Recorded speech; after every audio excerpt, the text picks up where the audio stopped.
I think because it's been woven into my mind since I was a child. And I remember one of my first Christmases, it was on the television, and it was this phenomenal thing that not only looked incredible and was exciting, but it seemed to have real depth and mysticism to it. And I can't really believe that I'm in that. They created their own world, which was very particular and very beautiful and was copied plenty of times, but never really succeeded in finding the magic that they have. And it's a huge honor and a little bit scary then to try and take it on yourself. It's a bit mad.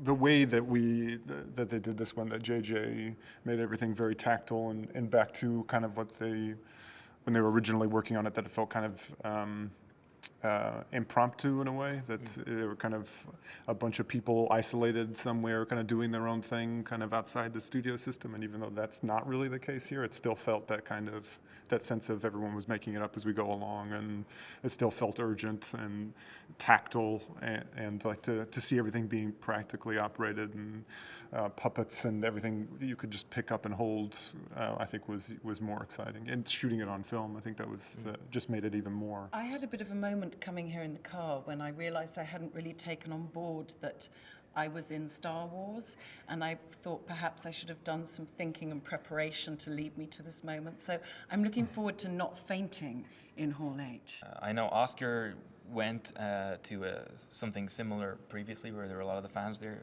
and he said it was just extraordinary. The love for the films in the room was kind of bowled him over. So I'm just looking forward to that, but I've no idea what to expect, so I don't really know. They did say that there's people been camping out since Wednesday night, and that then you've kind of like, well, we better say something good. You know, it just makes it more of a pressure. Yeah. So, I actually came to Comic-Con when I was 4 years old, or something about like 4 or 5, and I don't really remember much, just boxes and boxes of comic books, and it's kind of evolved into this, what we're doing now, I guess. But as far as the fans' reaction to it, I think it's a testament to the movies that, the artistry and whatever in making it, but also that they left a lot of things open-ended in the movies, where I feel now people feel the need to explain everything, or everything kind of has to add up. But there's so many worlds that were kind of, that people kind of took ownership of and made their own stories. And I think that made it more personal, just such a wide group of people. My first Comic-Con was last year, and it was a word that I use a lot. It was overwhelming, the amount of positivity and warmth people have towards you. And it's so rare to be in an organized event where everyone's so happy and so pleased to see you. Well, for me anyway. I mean, I know not for you two. Every day is like... I live my life like that.